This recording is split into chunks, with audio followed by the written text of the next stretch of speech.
Logan Burke says Neon Belly. For a submission, you still need Logan. I'm never sparring with you, Logan. Welcome back to the Belt Talk Podcast. We are reading some of your guys' answers to the questions that we asked in the Facebook group, Belt Talk Podcast. Go follow that. You can ask your questions, post your comments. So, favorite Brazilian Jiu Jitsu submission? Michael. No brainer. Kimura. Kimura all day.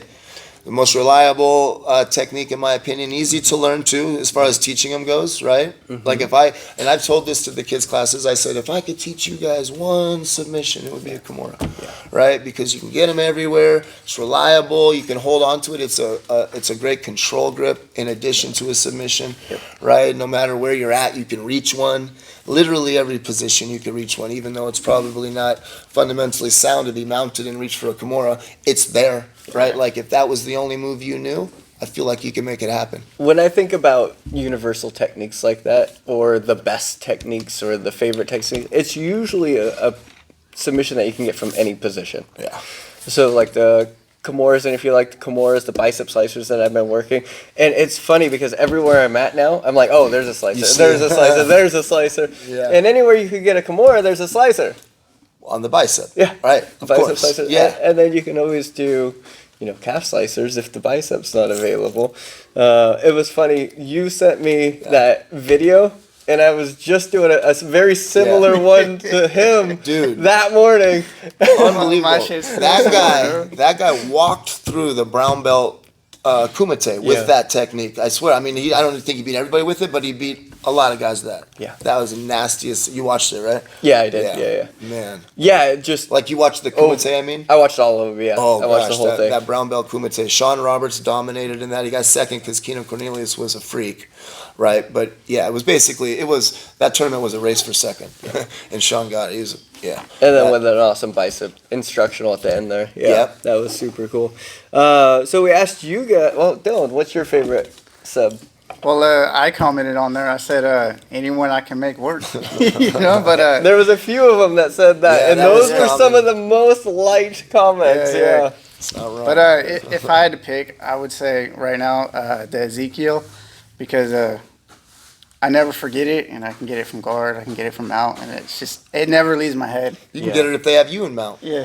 Yeah, bro. Honestly, there's some cool moves. I've never tried it like that, but I mean, you won't drill it there, but if you're there. From my experience, Ezekiel chokes are like white belt kryptonite in competitions. Yeah. Nobody's defending them. Nobody's defending them. They're like, oh, the arm's behind my head, I'm good, right? Because that other arm's not doing anything. Right. Yeah, it's out here for base or whatever, and then swoop. And it's just natural. That's where I want to go. Yeah. So I never forget it. It never leaves my head. So my first competition, I watched so many white belts get tapped with the Ezekiel choke super fast because it comes on quick. And at white belt, I see a lot of forward pressure from closed guards also. Oh, walking into it, right? Yeah. Well, they're actually on the top side. The person in guard is driving their shoulder into the person. Yeah. This is actually something that I've had to address because it's an easy fix because you have arm bars and things that you can do to the person that's applying that much pressure that they're driving forward. Flower sweep all day, just dumb. Yep. But when people first start and they're early on and they feel that pressure, all they want is to make that pressure stop, and they address it completely instead they don't utilize it. Yes, they don't utilize it.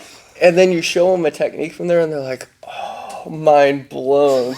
And they'll never be stuck in that again, or they'll have ideas of how to get out. But yeah, that was, man, it drives me crazy seeing like the blue belts do that, and it's just shoulder pressure forward when they're stuck in closed guard. In a closed guard. Yeah. Bicep slicers are my current favorite one, but I love the feel of a anaconda. Just you get everything, the satisfaction. You get everything wrapped up, hook their leg, and the full body squeeze of it is just it's on, it's tight. Fantastic submission. Most liked comment, Scott Allen. I think I actually trained with you at Bama. You might know Scott Allen. Maybe. Wrist locks because I can feel the hate. Yeah, wrist locks, man. Those are satisfying too. Yes. I like wrist locks. Yeah. And wrist You don't locks, expect them. wrist at locks all. get a bad reputation. They really do. Because they hurt. They do. Really bad. I think where wrist locks really get a bad reputation is for people being assholes with them. They force them and they go fast. Yeah. You can lock up a wrist lock and slowly apply it, just like any other submission. You can. And yeah, But let's be honest. They don't. You don't. You don't. You push it down. it's right? like, oh, hand on my hip, drop the Like, hip. honestly, Oh, Megaton has amazing wrist locks. And I remember watching him just not discriminate at all rolling with Rosie. Yeah. My wife once just hammering down wrist locks, dude. Catch her a little bit, just fold that thing. I was like, oh, gosh, baby, you okay? well, why would you ignore 0.5% of the body? Exactly, right? Why would you ignore? Lots of Kimuras. Ricardo, my phone flipped. Ricardo Rigaldo, the famous dick twist. Please don't. You saw that? You saw that video? The MMA fights? Please don't do that. That will get you in trouble. That guy was so drunk. Bow and arrow chokes have popped up a lot. We just posted a short of Derek getting That was choked out cool. in class. Didn't he say that was his favorite too? I think so. And he went out to it. He said it's his favorite after. Yeah, it became his favorite. Yeah. So if it can kill me, it's a good one.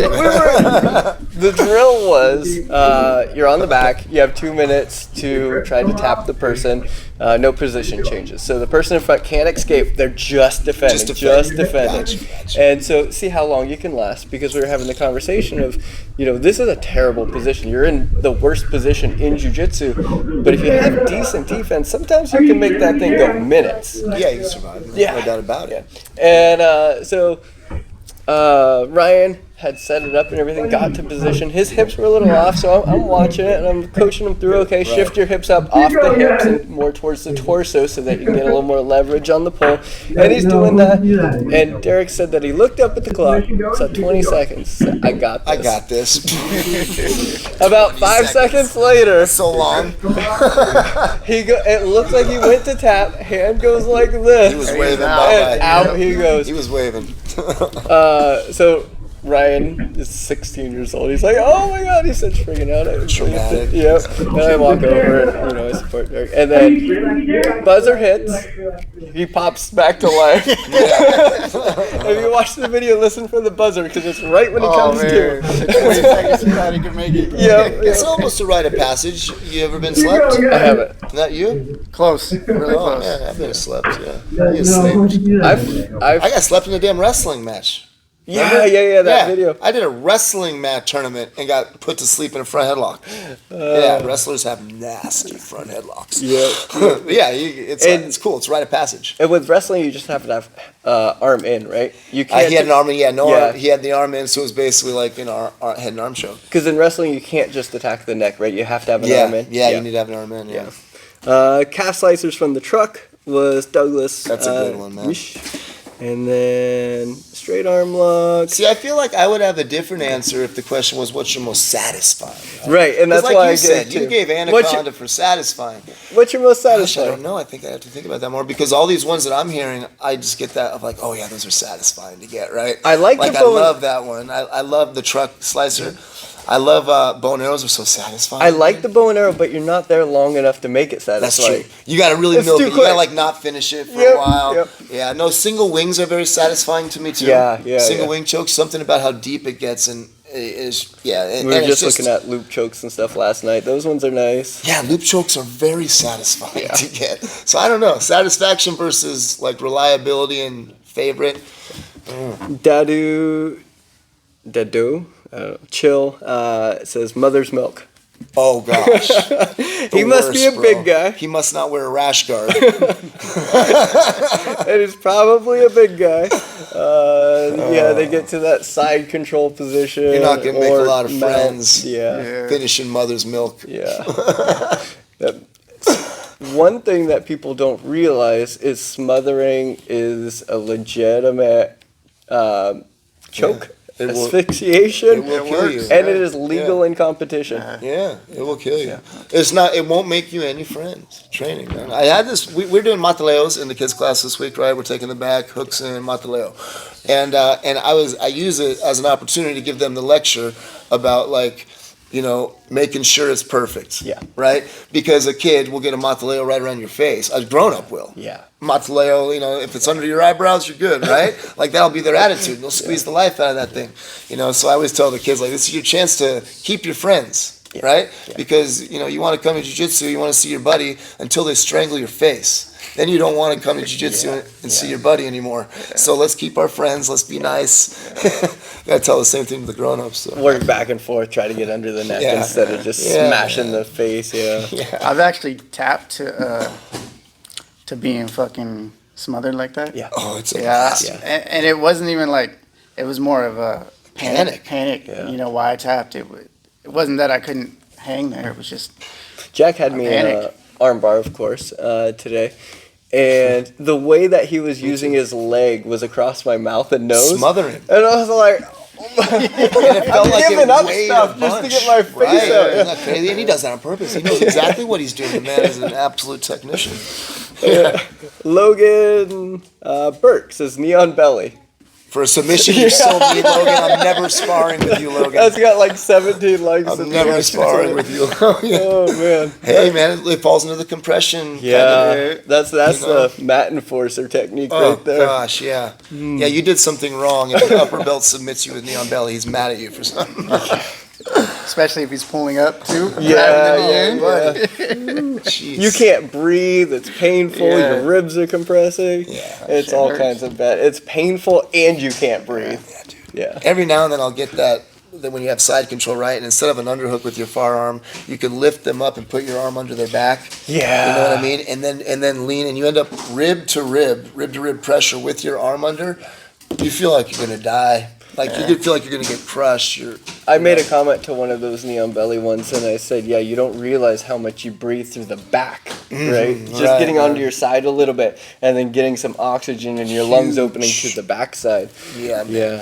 Yeah. When you're flat, whew, brutal. All right, we got one more for you coming up in the next one. Make sure that you are subscribed.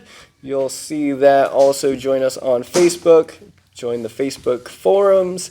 Chat along with us and ask some questions, answer some questions that we post, and we'll see you there.